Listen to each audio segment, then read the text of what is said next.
সালাম আলাইকুম। চোখ কপালে উঠে যাবে।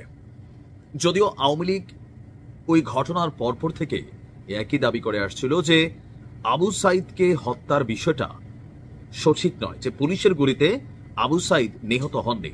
এটা নিয়ে আপনাদের খেয়াল আছে, আওয়ামী লীগ বারবার এই কথাটা বলেছে, কারণ তাদের বক্তব্য পুলিশের গুলিতে স্পটে আবু সাইদের মৃত্যু হয়নি, ওইখান থেকে নেওয়ার পথে ভিন্নভাবে তার মৃত্যু হয়েছে। তাহলে আমরা যে দৃশ্যটা দেখলাম সেইটা আসলে কি? আর আজকে প্রায় 1 বছর পর, আবু সাইদের মৃত্যুর 1 বছর 1 মাস কাছাকাছি সময়টা, আজকে যে তথ্য রাষ্ট্র কর্তৃক নিযুক্ত শেখ হাসিনা এবং আসাদুজ্জামান খান কামালের পক্ষে রাষ্ট্র যে আইনজীবী নিয়োগ দিয়েছে মোহাম্মদ আমির হোসেন, তিনি যে বক্তব্য দিয়েছেন, এই বক্তব্য পুরা সিস্টেমে আরেকটা ধাক্কা দিতে যাচ্ছে। বলা হচ্ছে যে আবু সাইদকে হত্যার যে ভিডিও ফুটেজ, সেইটা আসলে আর্টিফিশিয়াল ইন্টেলিজেন্স মানে সংক্ষেপে এআই যে প্রযুক্তি আছে, সেই প্রযুক্তি দিয়ে বানানো একটি ভিডিও।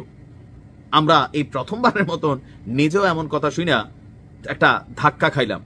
এতদিন আমরা শুনছি আওয়ামী লীগের দাবি ছিল আবু সাইদ ওইখানে মরে নাই, ওইখান থেকে তাকে হাসপাতালে নেওয়ার পথে কে বা কাহারা বা যারা সরকার বিরোধী আন্দোলনে লিপ্ত ছিল তারা মাইরা ফেলছে আন্দোলনের গতিপথটাকে বদলাই দেওয়ার জন্য।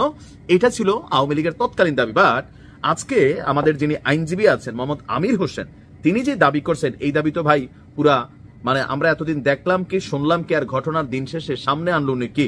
এখন উনি কোন দাবিতে এই কথাটা বললেন, বা ওনার কাছে কোন, এটা যে প্রযুক্তি দিয়ে তৈরি একটা ভিডিও, সেটার সপক্ষে তিনি আসলে কি যুক্তিতর্ক অথবা প্রমাণ উপস্থাপন করলেন, সেটাও আসলে গণমাধ্যমে আসে নাই।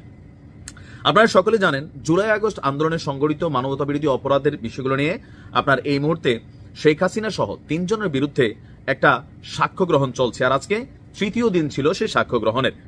তো এই 3য় দিনে আপনার গেল 6 আগস্ট আন্তর্জাতিক অপরাধ ট্রাইব্যুনাল 1-এর বেলা 11টার পর থেকে বিকেল 3:30টা পর্যন্ত সাক্ষ্য গ্রহণ চলেছিল। মাঝখানে কিছুক্ষণ বিরতি দেওয়া হয়েছিল। প্রত্যক্ষদর্শী হিসাবে নিজেদের জবানবন্দি তুলে ধরেছিলেন 2 জন সাক্ষী। এর মধ্যে একজন বেগম রোকেয়া বিশ্ববিদ্যালয়ের শিক্ষার্থী রিনা মুর্মু, আরেকজন এনটিভির রংপুর করেসপন্ডেন্ট একেএম মইনুল হক। জবানবন্দিতে গত বছরের 16 জুলাই আবু সাইদ হত্যাকাণ্ডের আগের এবং পরের ঘটনা বর্ণনা করেন তারা। তাদের সাক্ষ্য গ্রহণ শেষে তাদেরকে জেরা করেন শেখ হাসিনা এবং আসাদুজ্জামান খান কামাল, তৎকালীন স্বরাষ্ট্রমন্ত্রী, তার পক্ষে রাষ্ট্র কর্তৃক নিযুক্ত আইনজীবী মোহাম্মদ আমির হোসেন।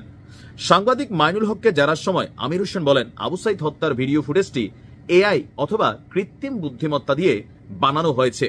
জবাবে এটা এআই না, অরিজিনাল বলে জানান সাক্ষী। এই মামলায় এখন পর্যন্ত সাক্ষ্য দিয়েছেন 5 জন। এখন আমরা এই রাষ্ট্র কর্তৃক যে আইনজীবী আমির হোসেন, আমি তার বক্তব্য শুনে আসলে সবারই একটা মাথা খারাপের মতন অবস্থা হয়ে গেছে।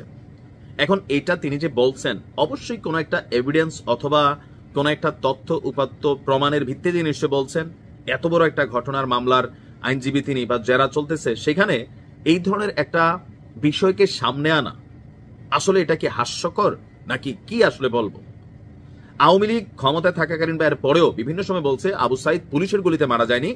আওয়ামী লীগের দাবি ছিল পুলিশের গুলি রাবার বুলেটে সে মরে নাই, তারে ওইখান থেকে নেওয়ার পরে অ্যাম্বুলেন্সে বা গাড়িতে মাইরা ফেলছে, মাইরা সরকার উপর চাপাইছে।